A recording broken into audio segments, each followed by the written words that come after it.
You missed a spot, girl. Are your hands too soft for the work? Perhaps she needs a softer cushion for her knees, Mistress Tavira.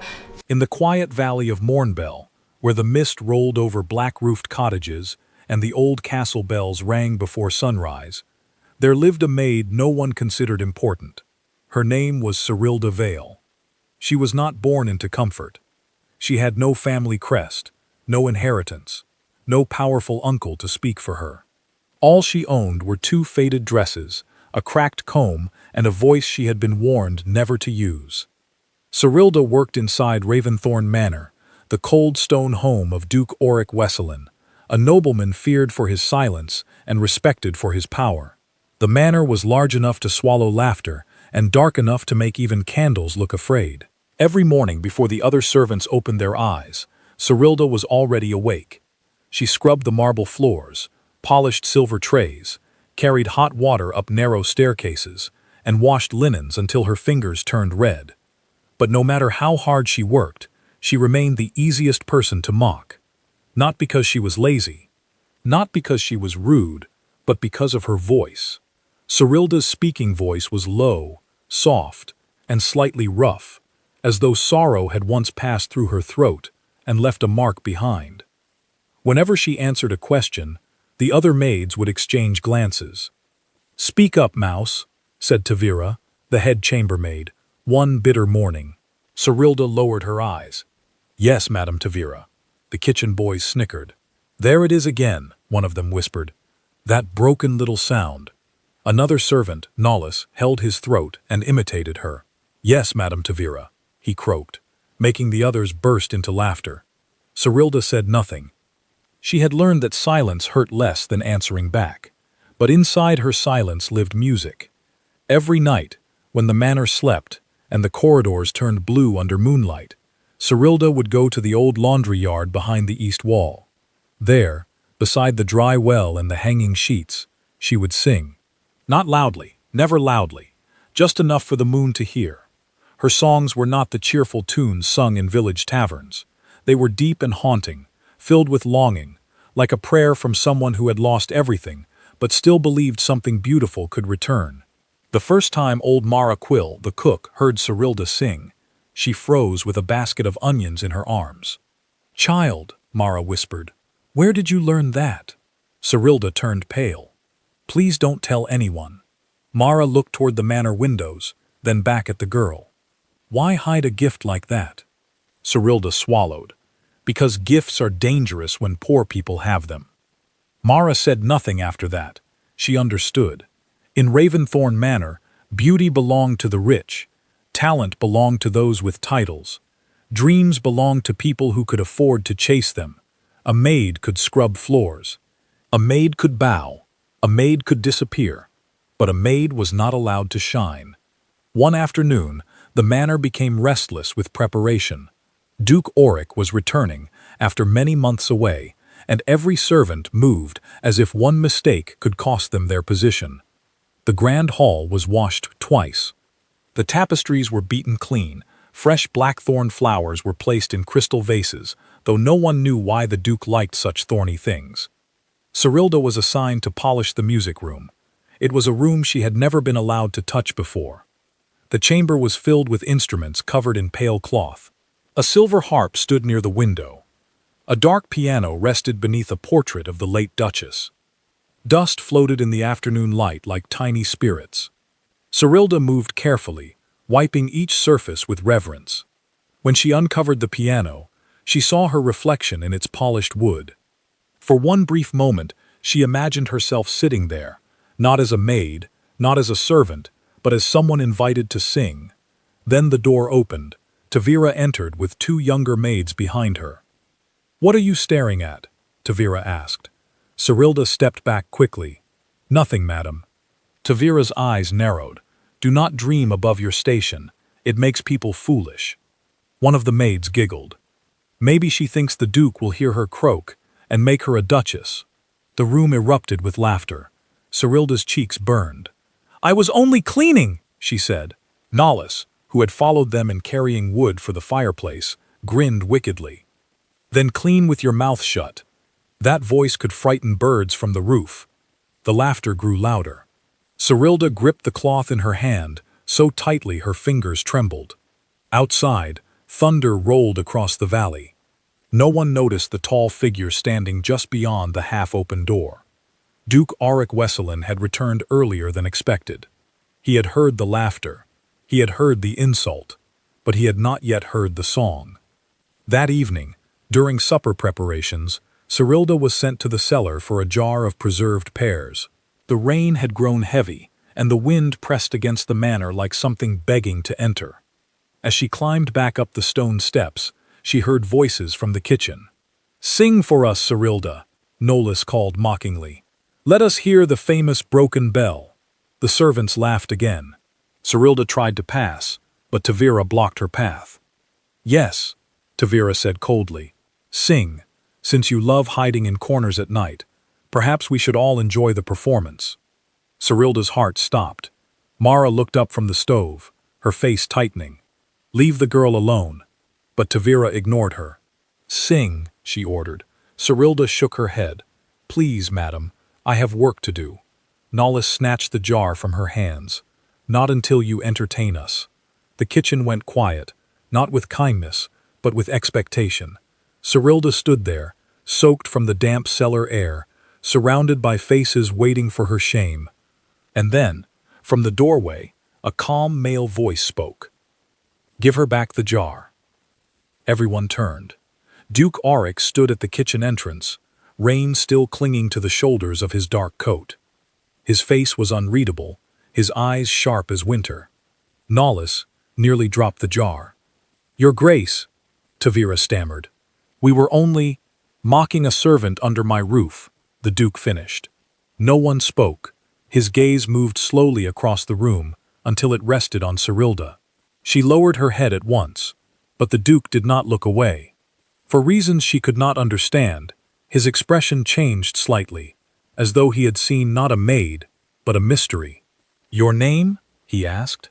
"Cyrilda Vale, Your Grace." Her rough little voice trembled.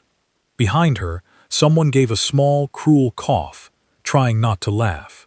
The Duke heard it. His eyes hardened.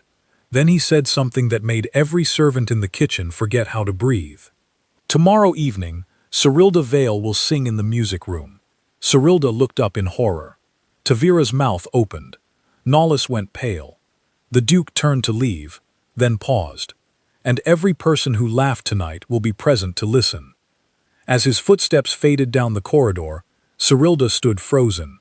The same voice they had mocked was now being summoned before a duke, and by tomorrow night, Raventhorn Manor would discover whether Cyrilda Vale's voice was truly broken, or whether it had been hidden because it was powerful enough to change everything. Before we continue this tale, dear viewers of Sandy Love Tales, what do you think Duke Auric heard in Cyrilda's voice before she even sang? Share your thoughts gently in the comments, and subscribe if you want to follow Cyrilda's journey from shame to destiny. By the next evening, every corner of Raventhorn Manor seemed to whisper Cyrilda Vale's name. Not with kindness, not with admiration, but with the cruel excitement people feel when they are waiting for someone to be humiliated. In the servants' quarters, the maids spoke in low voices while pretending to fold linen. In the kitchen, Nolus joked that the Duke had finally found a punishment worse than dismissal. Even Tavira walked with a sharper smile, as though she had already seen Cyrilda fail before the first note left her mouth. Cyrilda spent the entire day with her stomach tied in knots. Her hands shook while she dusted the hallway lamps. Her knees weakened when she carried a tray of tea to the west parlor. Every sound in the manor seemed louder than usual. The clink of spoons, the scrape of boots, the heavy ticking of the long case clock near the staircase. She wished the floor would open and hide her. She wished the rain would return and flood the music room before evening came. But wishes had never saved poor girls. When twilight finally settled over Mornbell, the servants were ordered into the music room. Candles burned along the walls, their flames trembling against polished mirrors and silver-framed portraits.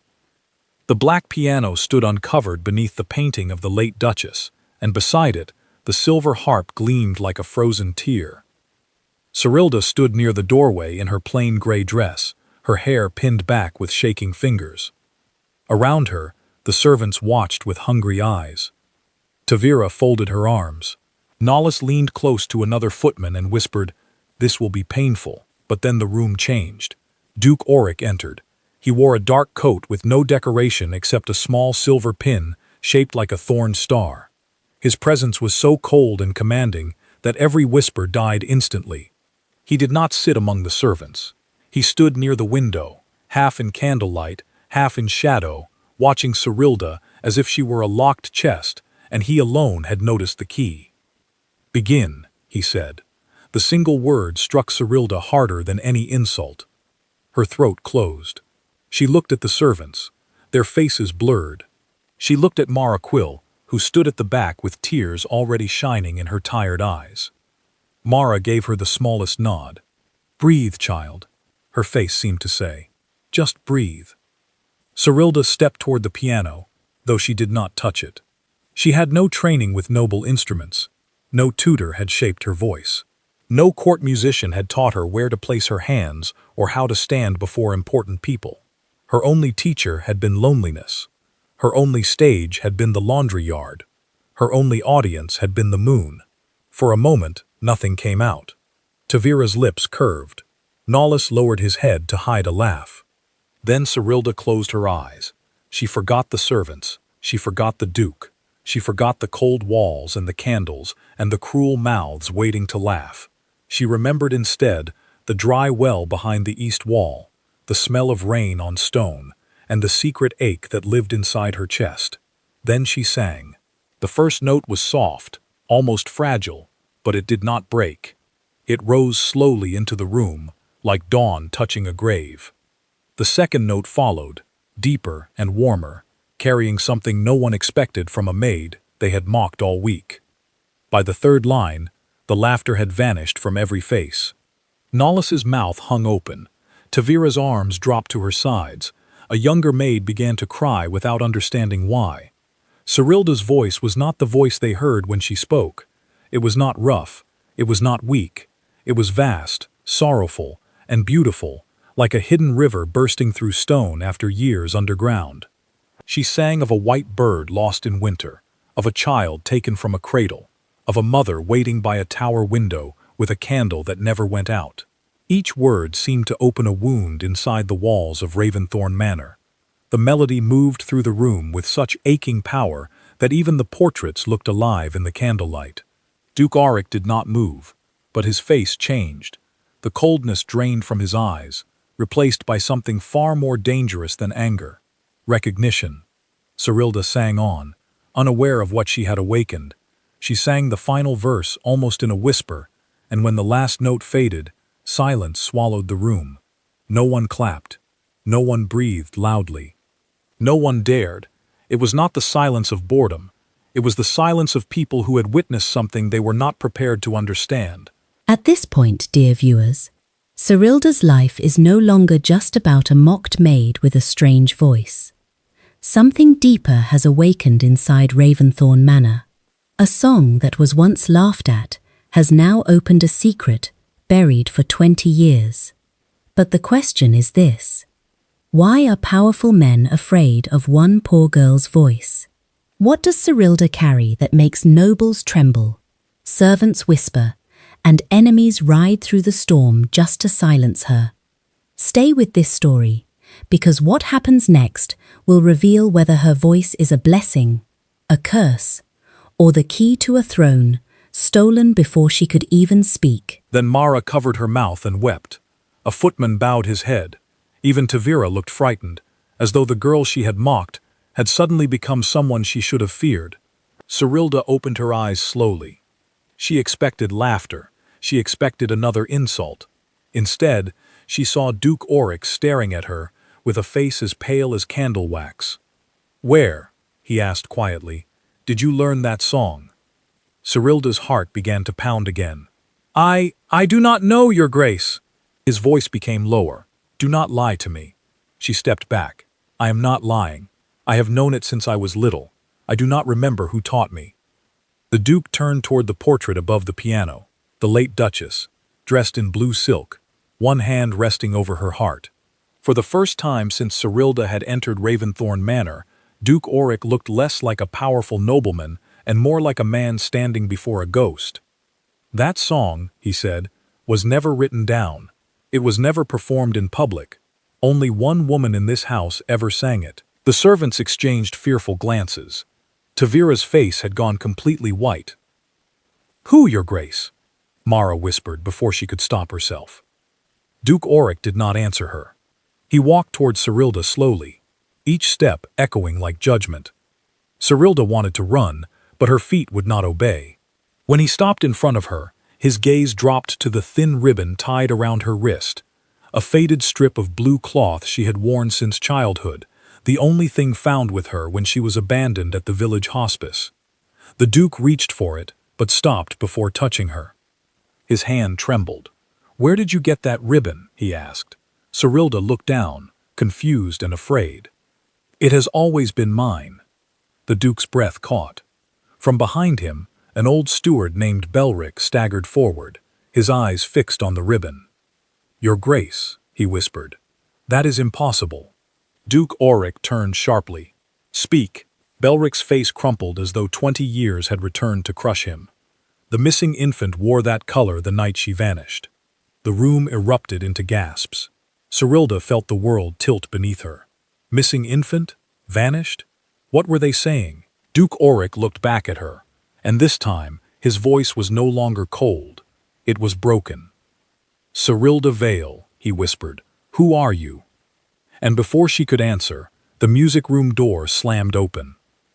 A hooded woman stood in the doorway, soaked from the storm, her eyes burning with terror. "Do not let her sing again," the woman cried. "If the court hears that voice, they will know the lost bloodline still lives." Dear viewers of Sandy Love Tales, what do you think Cyrilda truly is? A forgotten maid? A stolen child? Or the rightful heir hidden in plain sight? Share your thoughts gently in the comments, and subscribe as we uncover the secret Raventhorn Manor buried for 20 years. But be careful, because in the next chapter, Cyrilda will learn that the song did not save her. It marked her for danger. The hooded woman's words struck the music room like lightning. If the court hears that voice, they will know the lost bloodline still lives. For a moment, no one moved. Even the candles seemed to shrink under the weight of her warning. Cyrilda stood beside the piano, her breath trapped in her chest, her faded blue ribbon resting against her wrist like a secret that had suddenly become dangerous. Duke Auric stepped forward slowly, his eyes locked on the stranger. "Who are you?" he demanded. The woman reached up with trembling hands and pulled back her hood. She was older than Cyrilda expected, with silver-streaked hair pressed to her wet cheeks and a long scar running from her temple to the corner of her mouth. Maraquil gasped. "Isolde?" The name stirred something in the room. Belric, the old steward, gripped the back of a chair as though his legs might fail. "It cannot be," he whispered. "You died the night the child was taken." The woman's eyes filled with pain. "Many believed so. That is why I survived." Duke Auric's face hardened. "Speak clearly." Isolde looked at Cyrilda, and her expression changed from fear to sorrow. "I was a nursemaid in this house 20 years ago. I served Duchess Elowin before her death. On the night the infant vanished, I was the one ordered to carry the child through the East Passage." Cyrilda shook her head. "What child? Why are you all looking at me?" No one answered quickly enough. That silence frightened her more than the truth could have. Duke Auric turned toward Isolde. "The infant was my sister's daughter, my niece, the only child of Lady Marivelle Wesselin." Cyrilda's lips parted, but no sound came out. She had heard the name Marivelle only once, whispered by 2 servants who stopped speaking when she entered the room. A noblewoman who died young, a scandal covered by grief, a portrait removed from the West Gallery. Duke Auric's voice became heavy. Lady Marivelle gave birth in secret after refusing a marriage arrangement forced by the High Court. The child had a claim through both Wesselin blood and the ancient Veyroun line. That made her valuable to some and dangerous to others. Cyrilda's heart pounded so violently she felt dizzy. "No, I am a maid. I was left at a village hospice. That is all." Isolde stepped closer. You were not left there by accident. You were hidden there to keep you alive. The servants began whispering, but Duke Auric silenced them with one raised hand. Tavira had gone pale, her usual cruelty replaced by naked panic.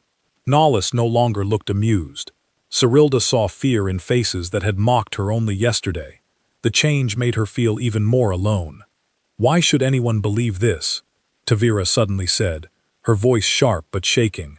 "A ribbon and a song prove nothing. Any beggar could learn a melody. Any servant could steal a cloth." Isolde turned to her with cold anger. That song was a cradle hymn created by Duchess Elowen for the children of her blood. It was never taught outside the family chamber. The last child to hear it was the baby taken from Raventhorn. Tavira swallowed. Stories. Only stories. Duke Auric looked at Cyrilda again, and for the first time there was grief in his eyes. "There is one way to know." Belric stiffened. "Your Grace, you cannot mean, bring the silver casket from the sealed chapel." The old steward hesitated. "It has not been opened since Lady Marivelle's funeral." "Then open it tonight." Those words sent a chill through the room. Isolde grabbed Duke Auric's arm. "You do not understand. The people who wanted her gone still hold power. Lord Seyran Voss sits close to the High Chancellor now. If he learns she lives, he will not send mockery. He will send blades." Cyrilda stepped back, her back nearly touching the piano. "I do not want any of this. I do not want titles. I do not want bloodlines. I only want to live." For a heartbeat, the room softened around her. Mara moved toward her, but Cyrilda raised a trembling hand. "No, please. Yesterday, I was just a maid with a bad voice. Tonight, you are all speaking of courts, dead mothers, missing infants, and men who might kill me. How can one song turn my life into this?" Duke Auric looked wounded by her fear, but he did not deny it. "Because your voice carried what your memory could not." Isolde's eyes searched Cyrilda's face. "Do you ever dream of fire?" Cyrilda froze. The question struck too deeply. What? A red curtain burning, a woman crying your name, bells ringing in the dark.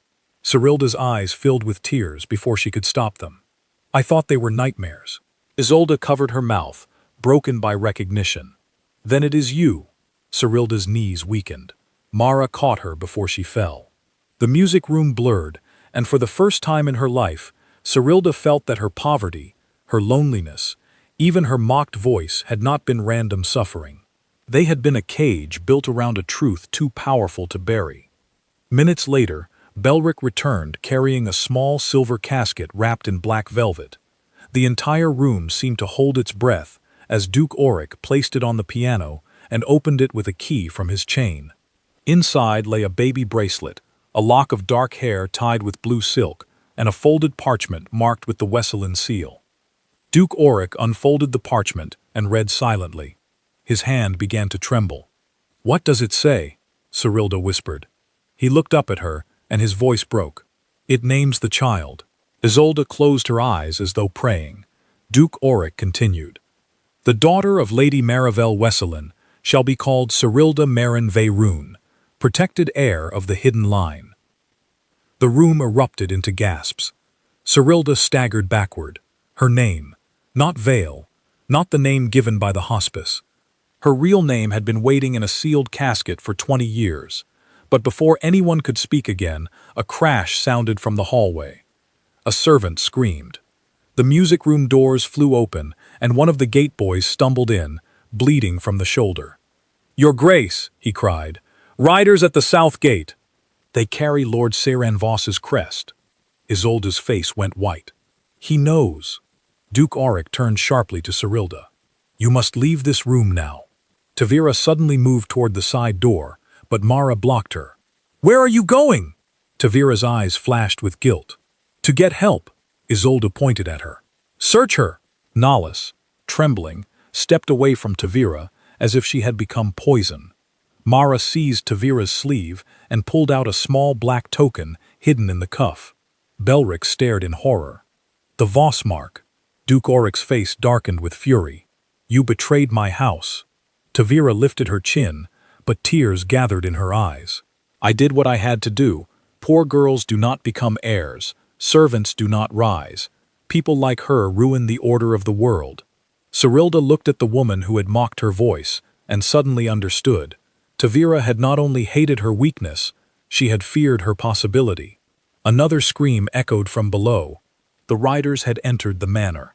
Duke Auric grabbed a sword from above the fireplace and turned to Cyrilda. "There is a passage beneath the chapel. It leads to the winter orchard. Isolde will take you." Cyrilda shook her head, terrified. "What about you? I will hold them back. They will kill you." For the first time, the Duke smiled sadly. "Then let them learn that Raventhorn still has teeth." Isolde pulled Cyrilda toward the hidden door, but Cyrilda looked back once more at the music room, at the piano, at the casket, at the servants who had once laughed, and now stared at her like she was a living prophecy. Then the lights in the corridor went out, one by one, as if darkness itself was walking toward them, and from the hallway came a man's calm, cruel voice. "No need to run, little songbird. We only came to hear you sing. Dear viewers of Sandy Love Tales, where are you watching this story from tonight? Share your city or country softly in the comments, and tell us what you think Cyrilda should do next. Run with Isolde, or stand beside Duke Auric. And please subscribe to follow the next chapter, because the men who mocked her voice were nothing compared to the man who has now come to steal it forever. Lord Seyran Voss stepped into the corridor as though he owned the darkness. He was tall and elegantly dressed, with silver hair tied at the back, and a calm smile that made him look more dangerous than any shouting man. Behind him stood armed riders, wearing black cloaks, marked with the Voss crest, their boots wet from the storm, their hands resting on sword hilts. The servants in the music room shrank backward, but Duke Auric stood firm at the doorway, sword in hand, his body placed between the invaders and Cyrilda. "You enter my home without invitation," Duke Auric said coldly. Lord Seyran smiled. "I entered to correct a mistake your family failed to bury." Cyrilda stood behind Isolde, trembling so badly she could hear her own breath. The silver casket was still open on the piano, the parchment still visible, her true name written in ink older than her memories. Cyrilda Marin Veyrun, protected heir of the hidden line. The words felt too heavy for her heart. Only yesterday she had been mocked for her voice. Now men with swords had come because of it. Duke Auric lifted his blade slightly. "Leave Raventhorn while I still allow you to walk out." Seyran's smile faded just a little. "You were always dramatic, Auric, but think carefully. A maid with a pretty song cannot challenge the High Court.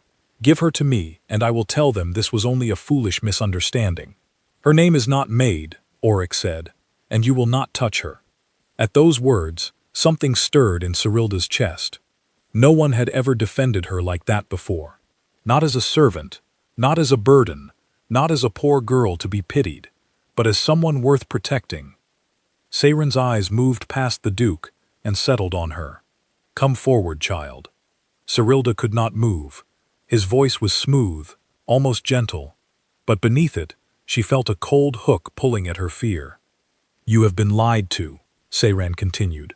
"These people will dress you in old names and dead women's secrets, but they cannot save you. Bloodlines are not fairy tales. They are wars waiting to happen. If you remain here, everyone near you will suffer." Isolde tightened her grip on Cyrilda's wrist. "Do not listen to him." Seyran's gaze sharpened. "Ah, Isolde, the dead nursemaid returns. I wondered which rat had carried the song back into the walls." Mara stepped forward with surprising courage. "You speak too much for a man who broke into another man's house." One rider drew his sword, but Duke Auric moved faster. His blade flashed, knocking the weapon from the rider's hand before it could rise fully. The sound rang through the hallway like a bell of war. Everyone froze. Seyran sighed. "So be it." He raised 2 fingers. The riders surged forward. Chaos exploded. Servants screamed and scattered. Belric dragged the silver casket from the piano. Mara pulled Nollis out of the way as a rider crashed through a side table. Duke Auric met the first attacker with brutal precision, his sword striking sparks in the candlelight. He fought like a man who had been waiting 20 years for this night. Isolde yanked Cerilda toward the hidden chapel passage, but Cerilda looked back and saw Tavira near the wall, bound by two frightened maids. Tavira's face was wet with tears, not from regret, but from terror. "Please," Tavira cried, "do not leave me here. If Voss wins, he will kill me too. I told them about the song, but I did not know who she was." Mara spat at her feet. "You knew enough to sell her."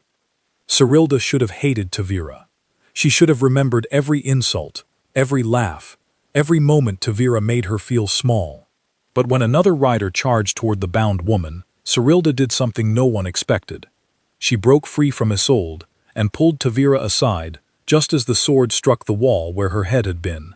Tavira stared at her in shock. "Why?" she whispered. Cerilda's voice shook. "Because I know what it feels like when everyone decides your life is worth nothing." That single sentence seemed to cut deeper than any blade. Tavira broke down, but Cerilda had no time to watch. Isolde grabbed her again and dragged her through a narrow door behind the late Duchess's portrait.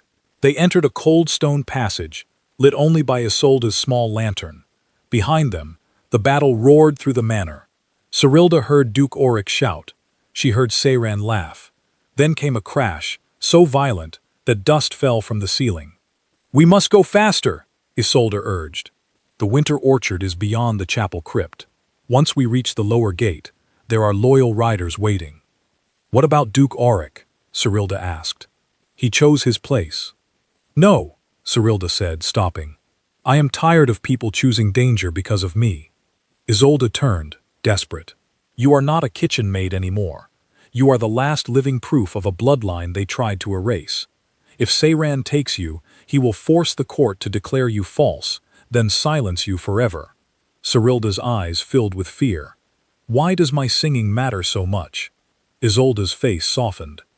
"Because the Veyrune line carries a tradition no forged document can imitate. Every true-born child was taught the cradle hymn before speech, and every voice carried the same rare turning note in the final verse. The court elders know it. Seyran knows it. That is why he does not simply want you dead. He wants your voice under his control." Cerilda touched her throat, as if it were no longer part of her body. All her life, people had mocked the sound that came from it. Now it was the one thing that could prove who she was. They reached the chapel crypt, where stone angels watched from the shadows. The air smelled of dust, wax, and old sorrow. Isolde pushed open a hidden gate, but suddenly stopped. At the far end of the crypt, someone was waiting. It was not Seyran. It was not one of his riders. It was Tavira. Cerilda stepped back in disbelief. "How did you get here?" Tavira's face was pale, and one side of her sleeve was torn. In her shaking hand, she held the black Voss token. "There is another passage from the servants' stairs," she whispered. "I came to warn you." Isolde lifted a dagger. "Lies." Tavira dropped to her knees. "No. Listen to me. Voss did not come only to take her. He came with a court singer, someone trained to copy voices. If they hear Cerilda sing once more, they will steal the turning note, present a false air, and accuse her of being the impostor." Cerilda felt ice move through her blood. "A false heir," Tavira nodded quickly, tears falling. "A girl from Seyran's household. She has been prepared for years. They only lacked the song." Before anyone could answer, the crypt doors burst open behind them. Duke Auric stumbled in, wounded at the shoulder, blood darkening his sleeve. He slammed the doors shut and barred them with an iron rod. "Go," he said through gritted teeth. "Now." But from the other side of the door came Seyran's voice, calm and victorious. "Run if you wish. The court already rides for Raventhorn. At sunrise, the maid will either sing for me or be condemned as a fraud." Cerilda looked at Duke Auric, at Isolde, at Tavira, and at the hidden gate leading into the black orchard beyond. For the first time, she understood the terrible truth. Running might save her life, but it would also let Seyran steal her name forever. And as the bells of Raventhorn began to ring in alarm, Cerilda whispered, "Then I will not run." Dear viewers of Sandy Love Tales, do you think Cerilda is brave enough to face the court, or is she walking into Lord Seyran's trap? Share your thoughts gently in the comments, and subscribe to Sandy Love Tales as we move into the final chapter, where the maid everyone mocked must decide whether her voice will save her bloodline or destroy her forever. At sunrise, Raventhorn Manor no longer looked like a home. It looked like a battlefield waiting for judgment. Broken glass glittered across the hallway floor. Burned candles leaned like tired soldiers. Servants whispered behind locked doors, and outside the grand entrance, horses stamped against the wet ground as the high court arrived under gray morning clouds.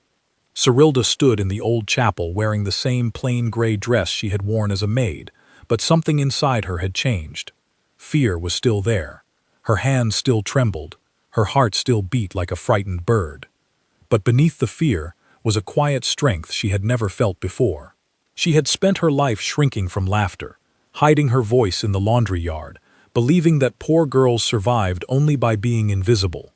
Now invisibility was no longer an option. Duke Oryx stood beside her, his wounded shoulder bound tightly beneath his coat. Isolde held the silver casket close to her chest. Mara Quill stood behind Cerilda like a mother ready to fight the world with nothing but love and an old kitchen knife hidden in her sleeve.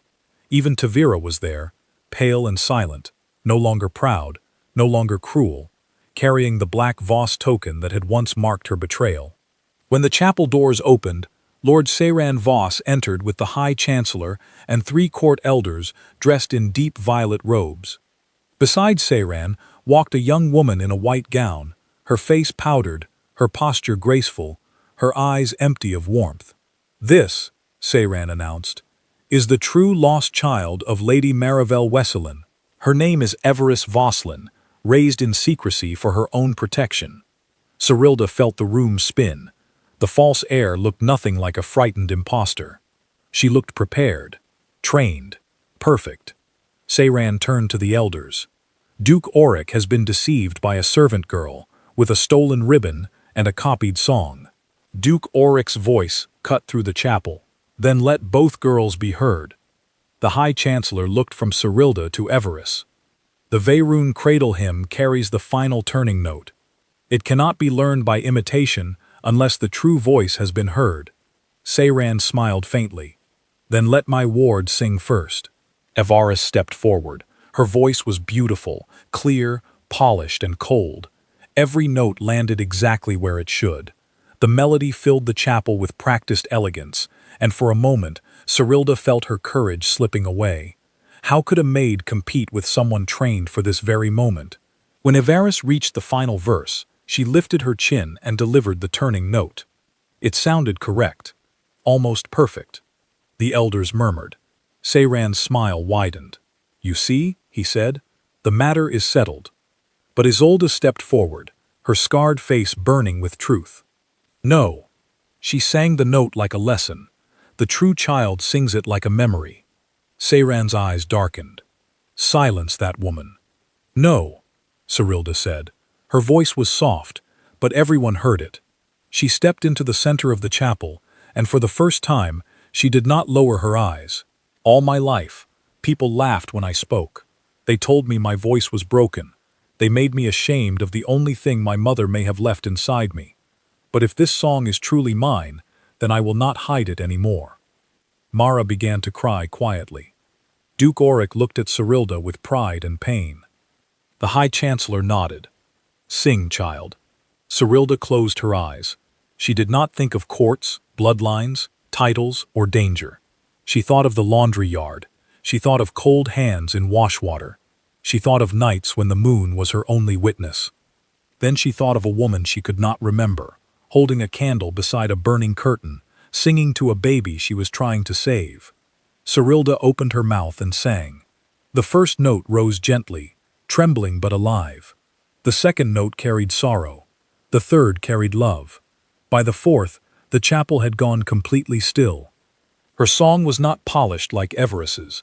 It was deeper, older. It sounded as if the walls themselves remembered it. When Cerilda reached the final verse, tears streamed down her face, but her voice did not break. The turning note came from somewhere beyond training, beyond fear, beyond memory. It curved through the chapel like a key entering a lock. Suddenly, the silver casket in Isolde's hands sprang open by itself, and from beneath its velvet lining slipped a hidden medallion engraved with the Veyrune crest and the words, "Only blood shall wake the song." The elders gasped. Everest stepped backward, terrified. Seyran's smile vanished. Tavira rushed forward and threw the black token at the High Chancellor's feet. "Lord Seyran paid me to watch the Maid," she cried. "He knew about the song. He brought the false girl to steal it." Seyran reached for his sword, but Duke Auric was faster. With one clean movement, he struck the blade from Seyran's hand and forced him to his knees. "For 20 years," Auric said, his voice shaking with rage, "you turned grief into silence. Today, silence ends." The High Chancellor lifted the medallion and looked at Cyrilda. By song, seal, witness, and blood memory, this court recognizes Cyrilda Marin Veyrune, daughter of Lady Marivel Wesselin, as the living heir of the hidden line. The chapel erupted, not with laughter this time, but with awe. Cyrilda stood frozen. She had expected proof to make her feel powerful, but instead it made her feel the weight of every lost year. Duke Auric came before her and bowed his head. "Forgive me," he whispered. "You were under my roof, and I did not see you." Cyrilda looked at him, then at Mara, Isolde, Tavira, and the servants gathered at the door. "I do not want revenge," she said quietly. "I know what cruelty does to the heart. I only want no girl in this house to ever be made small because she was poor, quiet, different, or afraid." Years later, people would say the lost heir returned with a voice powerful enough to expose treason. But in Raventhorn, the servants remembered something better. They remembered that Cyrilda did not become great because she was noble. She became noble because, even after being mocked, betrayed, and hunted, she chose mercy when she finally had power. And every evening, when the bells rang over Mournbell Valley, Cyrilda sang, not from the shadows, not beside the laundry yard, but from the open balcony of Raventhorn Manor, where even the poorest child could stand below and know that a hidden gift was never a shame. Dear viewers of Sandy Love Tales, if Cyrilda's journey touched your heart, please share where you are watching from in the comments. Also, share this story with someone special in your heart. Someone who needs to remember that the same thing people mock today may become the gift that changes everything tomorrow. Subscribe to Sandy Love Tales for more emotional stories of love, courage, secrets, and destiny. Sometimes the world laughs at what it does not understand. Sometimes people mock the very gift that heaven placed inside someone for a greater purpose. Cyrilda was called broken, weak, and unworthy, but in the quiet place where no one listened, her true power was growing. Her story reminds us that silence does not always mean emptiness. Sometimes, silence is where destiny prepares its strongest voice. Dear viewers of Sandy Love Tales, if this story touched your heart, please share where you are watching from in the comments. Share this story with someone special in your heart, someone who needs to remember that what people mock today may become the gift that lifts them tomorrow. And please subscribe to Sandy Love Tales for more emotional stories of love, courage, hidden secrets, and destiny.